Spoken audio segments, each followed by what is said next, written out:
Well, good morning, my friends. Good to see you again. Today, we are in a final test drive, and we're going to do a short video about the latest Icon Bronco to roll out the assembly plant. This one is super cool. It is number 89. It is a 1968, and it is built in the Derelict style, my favorite.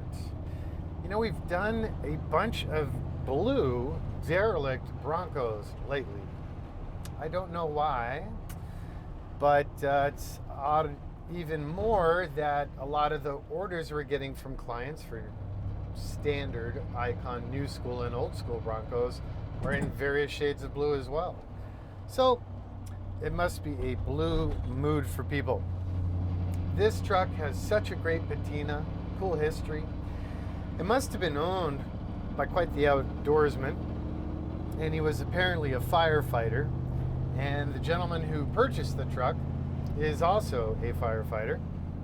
So he felt an affinity with the truck, and we left all the cool vintage fireman and NRA stickers and doodads on the back. We haven't left. I guess he probably did volunteer work out of this truck, and he had installed some supplementary rear red lights for like emergency flashers. We tied them to the emergency light circuit in the truck and left them because it's just kind of cool. It's one of those derelict elements. Been with the truck for decades, no reason to remove it, and we just figured we'd make them useful. Same with the old gun racks.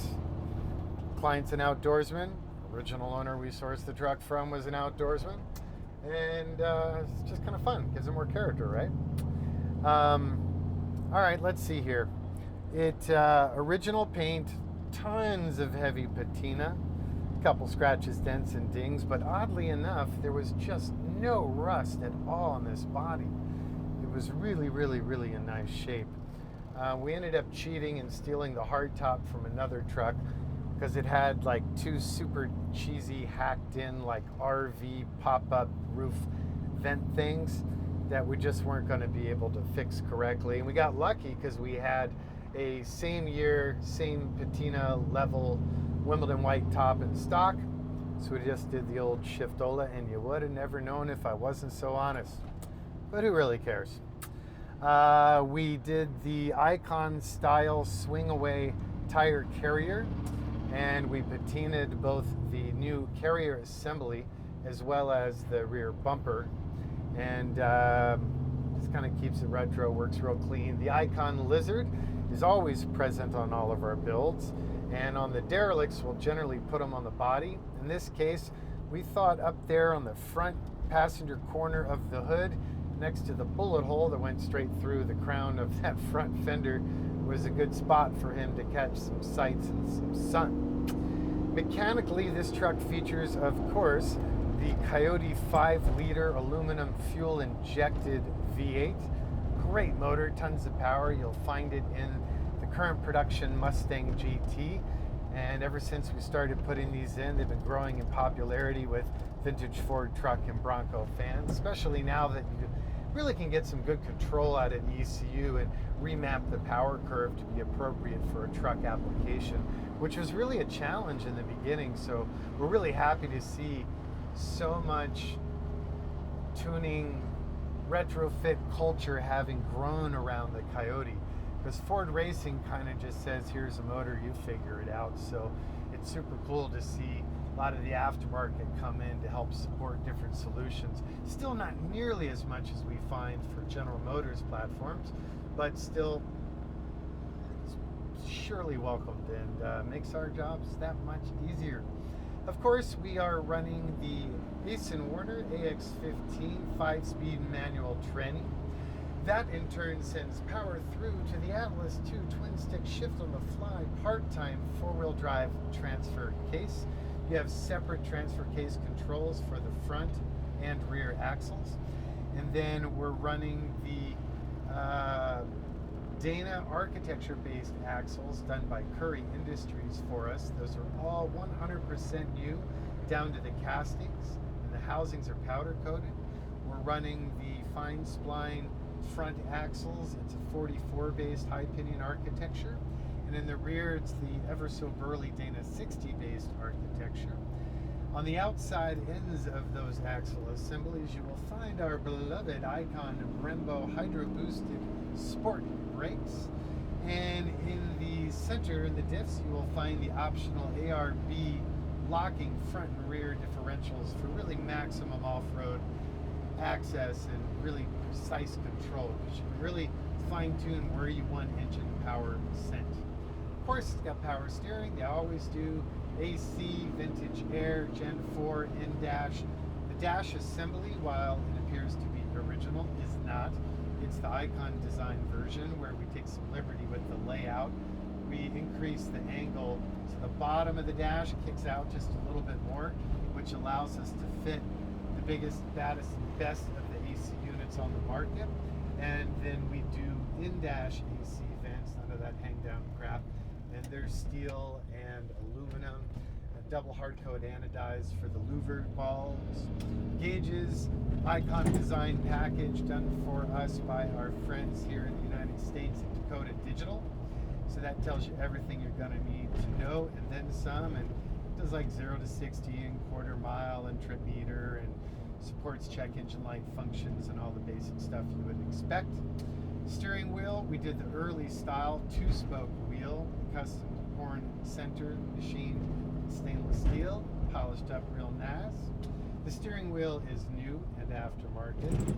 Lights, wiper, fan, vent, and temp. Of course, our proprietary electrical system. Suppliers are off the shelf, readily available from key suppliers. It's super easy to maintain and service. But we just don't know the heart to put some ugly plastic knobs and gizmos on there. So the escutcheons, complete with machined indication of, you know, lights, whitewash, whatever the functions are all designed and executed by Icon. So they're inspired by the original Ford controls, but done in a higher quality materials. The tactile quality is just nice. Same with the column clamp, they call it. It's that 2-piece cover that goes below and above the steering column as it travels through the dash. The stock ones are plastic, kind of cheesy. So ours is super under the radar. You wouldn't know it until you touch it. It's all machined, billet aluminum. I think it's 6061. And then we powder coat that. It works out real nice. For the front seats, the standard Icon seats, in this case no seat heaters. The Icon center console. So you've got the gas shock for the lid, LED lighting on the inside. You have power ports at the rear. You have power ports at the front. You've got a little external case situation here to charge your iPhone or whatever device it is you need to care for. Factory Ford cup holders that are removable. The console is powder coated stainless steel. You have this supplementary secondary subcompartment for the audio system with magnets so it doesn't rattle when the lid is open or closed. And that houses our beloved Pioneer, I think it's 8800 NEX. Really, I think the best. So tetherless CarPlay, sat radio, reverse camera, navigation, CD, but I don't think anyone ever uses it, so it works out really nice. This is our elevated audio package, so it has the Focals K2 speakers with separates, and that is also, so you have separates in the front, and you've got 3-ways in the rear, and then you've got the bass hidden under the driver's seat, and of course the system is also amplified. There's another power port back there in the cargo area. Back seat on this truck is the 2-passenger tuck and tumble removable bench seat with headrests. We build our cage so that you have not only the high output LED lighting, but you also have a great mount point for 3-point belts for occupants. We're running the Fox Racing and Ibach equipment sport suspension, which features 2 stages of tune adjustment for fast and slow return shots. Those are nitrogen charged. We have tunable sway bars in the front and in the rear. We're running our proprietary Borla TIG welded stainless steel mandrel bent exhaust system. which is quite nice. That's made right here in California. Nice mellow tone, but it is a 5/0 Coyote, so when you put your foot in it, it is no longer mellow.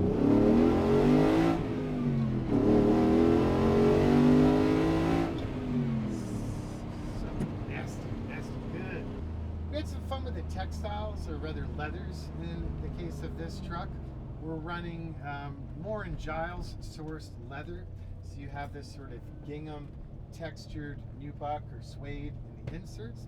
We have this antique sort of white, sort of bone on the principal bodies and on the upper portions of the door panels and armrests. The lower, again, use that same gingham embossed leather console. Lizard embossed, matched leather carpets, Hargarden square weave, German. Yeah, very good. Hemmed in the scraps from the leather used for the upholstery. And that is lined with Dynamat and then backed in rubber. Those are a series of geometric panels that attach with 3M Velcro product. And then those are all, of course, removable. And then the underside of the interior of the body, as well as the underside of the fenders and the entire body assembly, are polyurea coated. So it really helps preserve and protect the finishes. And then, of course, you got drain plugs and stuff if you feel so inclined to hose out the interior. But I don't think that's a great idea with vintage steel. Just saying, that's my opinion. Modernized, of course, the wiper system like we always do. This truck also subtly features the Icon power windows. So those are controlled by what appear to be the stock analog window cranks. And you simply tap down for down, you tap up for up. But if you double tap up or you double tap down, you get all windows up or all windows down. We're also doing the power door locks, so you can still control the door locks from the original door interior analog pins. And then you also have the remote control, which makes that a bit more convenient for you. Billions of little details that at this point, after about 100 of them, I start to take for granted. But if you guys want me to explain anything in further detail, I shall. Recently asked what you guys wanted to see more of in these videos, and I have already began the process of addressing your ideas. I think unilaterally, the most common comment was that people wanted to see more of the process. So from here forward, you will get just that. So we spend a lot more time capturing video and stills of every active project in our 88,000 square foot building. So we're catching footage every week so that when a vehicle is done, we'll have a lot more sexy process stuff for you guys to check out. I think many of you already know, if you follow my Instagram feed, that sort of my nights and weekends happy psychotherapy hobby is leathercraft in a very traditional sense. This client had me build him a custom leather bag in the same leather we use for the seating. So I just took the scrap leather that we had left over, made him this nice bag, and then in this case it'll come with all his care and feeding manuals, warranty information, what else, blah blah blah, all sorts of stuff. So there you go, that's it. I'll shut up and I will thank you for your time. Please be kind to the planet, yourselves, and everyone around you. I don't know why it is everyone feels like if they don't agree with someone these days, they need to cancel them or tear them apart. I think it's fair for people to express their opinion. I think it's unreasonable for us to expect to all have the same opinions. The most I hope for is we all have comparable respect for one another. Take care, guys. See you on the next one.